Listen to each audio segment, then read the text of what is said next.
Major Garrett is here with us. Major, good to see you. Reince Priebus, as you know, is pushing back against Donald Trump. How unprecedented is this that the RNC chair and the GOP frontrunner are locking horns? Like so much in this campaign, there is no modern precedent for it.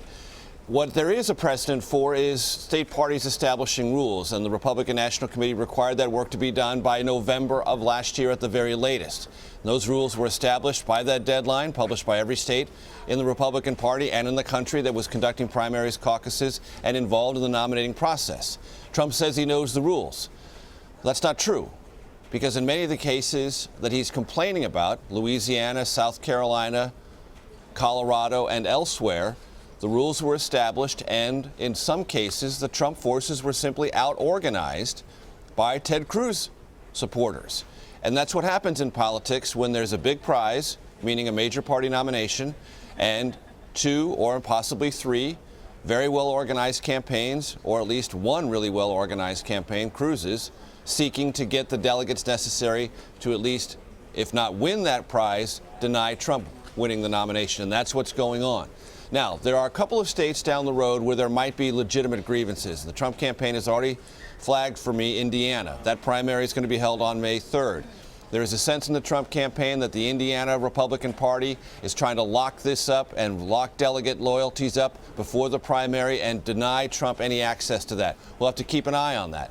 But in some of these other places, Colorado especially, everyone knew what was going on there. The Trump campaign told me last week they had no chance of winning the delegates up for grabs there because they simply got to the game too late. That's what happens in politics. If you're not paying attention and somebody else is, you're going to lose. And that's what's happened to Trump in the last couple of weeks. But for the overarching issue for Trump has nothing to do with these rules fights. The overarching issue for Trump is to win the next primaries, win them decisively, rack up those delegates, protect them, and get to Cleveland with a pure majority of 1237 or higher. If he does that, all of this goes away. That's the imperative for Trump. Win the nomination outright, settle all these disputes that way, and don't try to litigate them state by state, grievance by grievance, complaint by complaint. Major, you mentioned that's what he has to do, but how difficult of a task is that going forward for him after New York? Well, New York is going to be very good for Trump. He stands to gain all 95 of the gettable delegates, which would be a very clean sweep.